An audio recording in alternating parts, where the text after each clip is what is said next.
What would you say has been the biggest challenge in designing a game that's meant to spark real conversation? The biggest challenge has been just vulnerability. I mean, it's so interesting.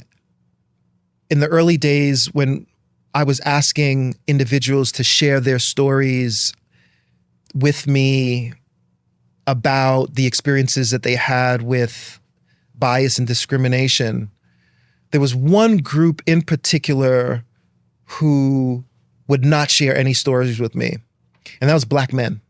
Huh. Black men would not share their stories of bias with me.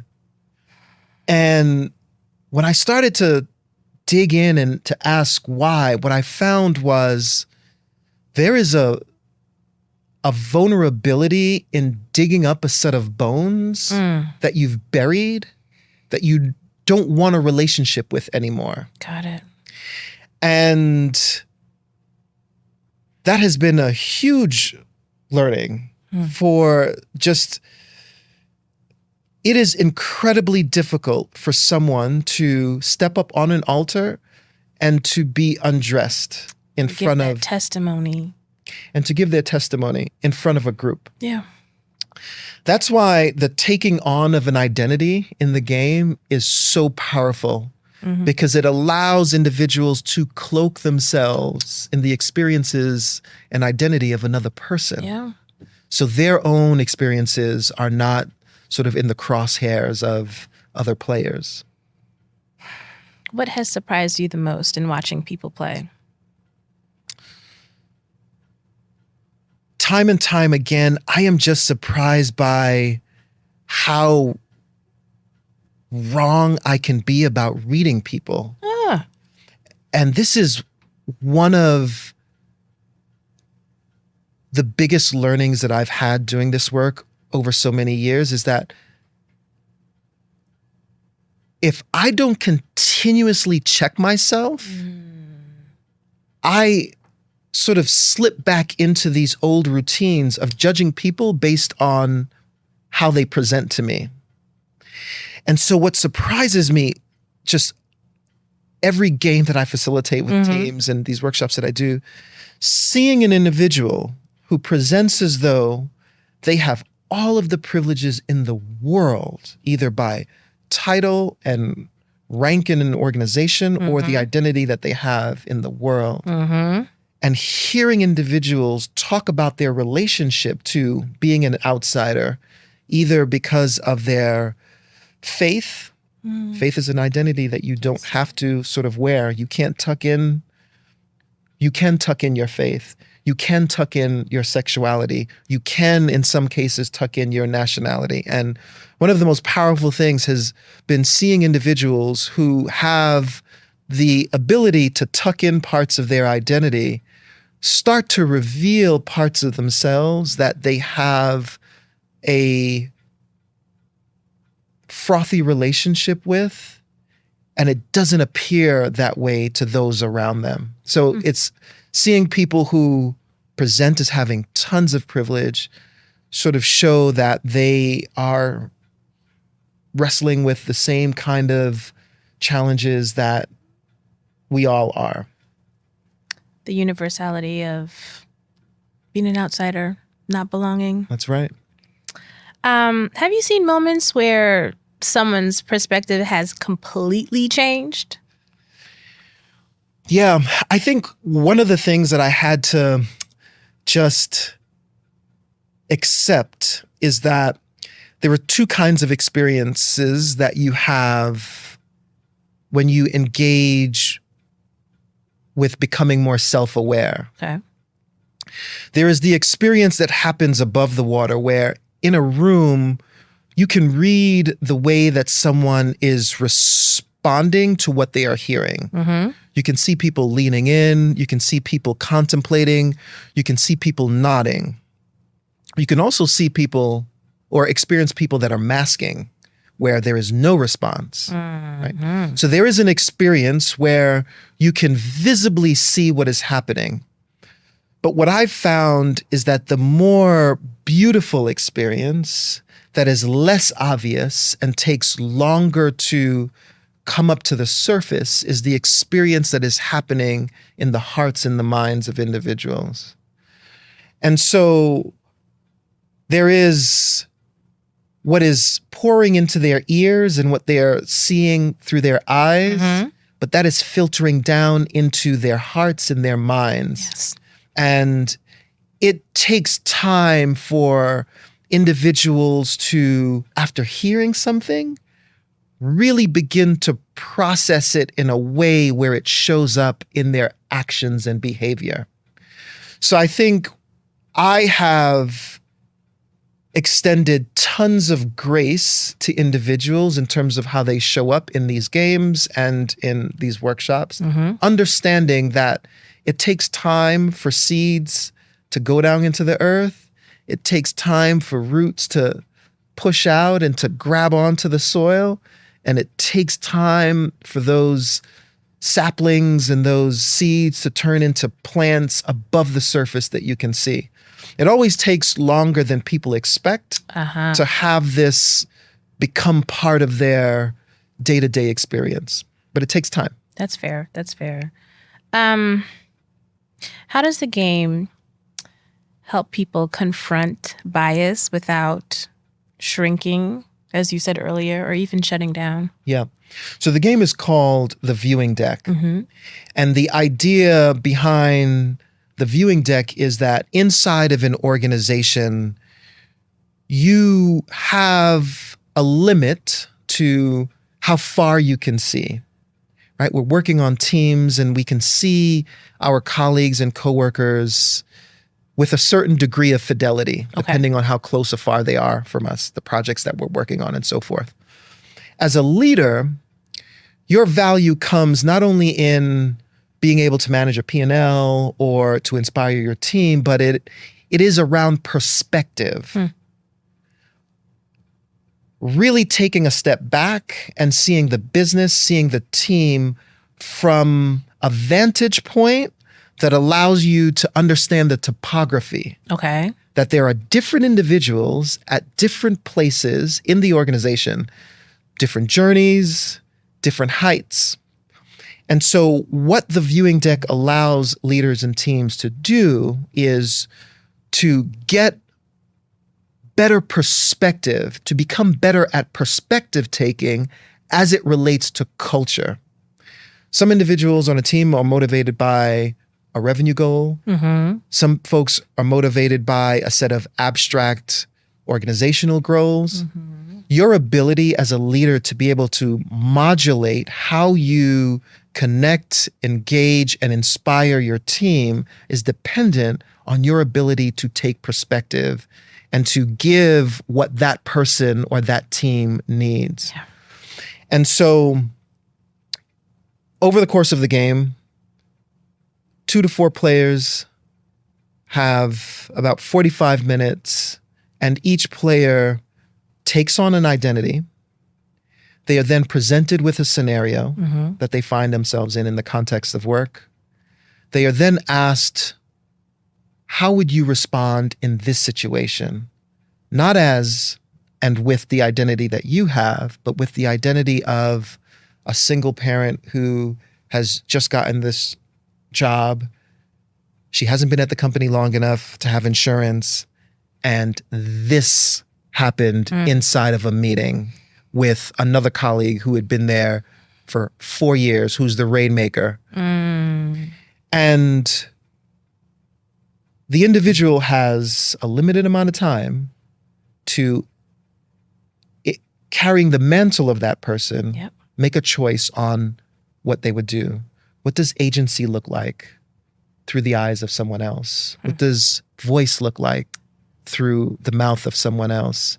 What does power look like when you are not sitting at the top of the organization as a director or a manager? And it really forces individuals to acknowledge and to recognize that the way individuals show up inside of organizations is more than just a function of their mastery of craft and skill, but it is also a function of their identity. Yes, it is. And after they respond with what they would do, other players sort of unpack the implications of that choice. What does that choice mean by way of relationship between you and that person? What are the short-term implications? What are the long-term implications? Is there a sort of dilemma around morality that has to be made around this?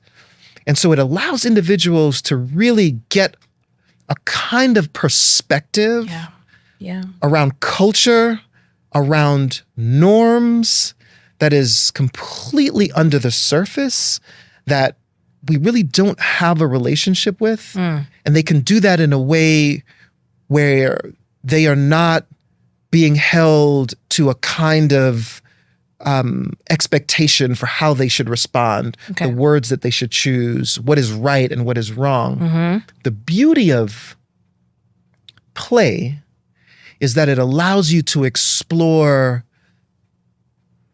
feelings of choice, feelings of responsibility, feelings of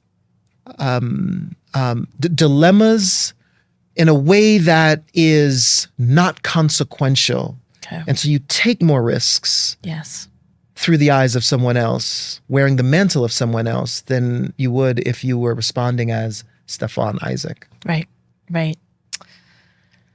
I know that you've told me that this is not a DEI game. Why do you say that?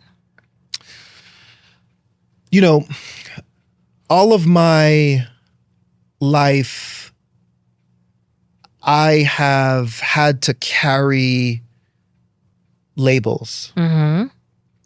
I came to this country when I was 6 years old, and, you know, I think Miles Davis has this quote that says,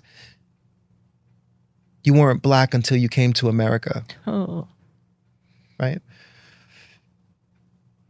I didn't realize that I was black and poor until I moved to New York City and was in a school where it became obvious that I didn't have the same kind of characteristics or attributes as other people. But, you know, growing up in Grenada, everyone is the same and we are all one. Even when we moved to Brooklyn and we lived in the projects, everybody around us was poor. Like, there wasn't this division. There wasn't poor people. There aren't poor people until you move out of poverty and you look and you see that there are poor people and like affluent people. But when you're in poverty, you are just in it. Right. And I have found that these labels that are meant to categorize go further and they become labels that define. And so another example is I dropped out of college. And a label that I carried for a long time was college dropout. Okay. This was before the term founder was coined. Okay. And there wasn't this sort of halo around dropping out of college to pursue an entrepreneurial sort of agenda. If you dropped out of college, you were a college dropout, which means you probably are not committed, not focused, don't have the skills, not intelligent, kind of a loser. This is pre-Zuckerberg. 100%. Yes. I dropped out of college on the East Coast, not on the West Coast. I dropped out of college living in one of the most underserved zip codes in Brooklyn and not in Silicon Valley. I dropped out of a state school and not an Ivy League school. So there were a lot of differences in terms of the way that I was viewed. Right. And so for a long time, that label of college dropout defined who I was. And it... Did it limit you? Oh, for the mindset, for sure. Where the circumstances that led to me dropping out of college didn't matter.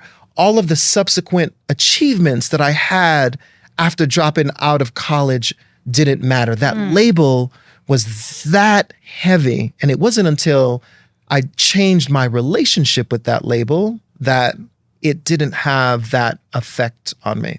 And the reason I'm going on and on about labels is because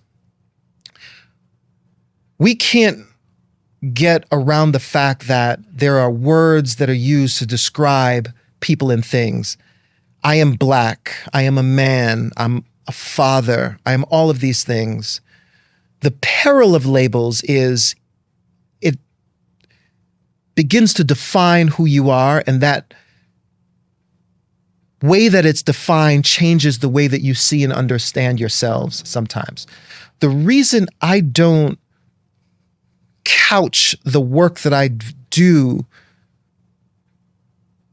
using the DEI moniker and label is because it limits the promise of what this work actually is. Okay. Yeah. And so what we're talking about is we're talking about work that allows individuals to collaborate better, work that allows individuals to become more self-aware so that they can, as they go to market, either with prospecting or with their clients, operating in a regional market or a global market, how do you connect with individuals in a marketplace where they are most likely different than you, have a different background than you, and just are just different. Yeah. And so this work is around building bridges. How do you connect more authentically with people that are different in the pursuit of better outcomes? I don't frame this work as a moral argument. It is not about what is right and wrong. It is around how do we do our best work and what is standing in the way of that? My perspective, the way that I see you, the way that I think about you may impede my ability to do my best work with my team. And so for me, that remit is bigger than diversity, equity, and inclusion. And that's also not addressing that we all have different relationships to that word. Yes. If you call me a Black man, my relationship to you and our relationship to that word is one that is positive. If someone with a different identity, like label, calls me that, I can have a different experience, like a different reaction to that. Yes. And so part of what I try to do when I bring people in a room for a workshop or bring together teams for a game is to make sure that people are starting with the same set of definitions or assumptions for what we are doing. Okay. And if people have different definitions for what this is or different ways of seeing what this work is and what the outcomes is, it makes my job very difficult in getting everyone on the same page. So I don't think my work is about perspective and expansion. And sometimes labels impedes on that ability to really create a big enough room and box for everyone.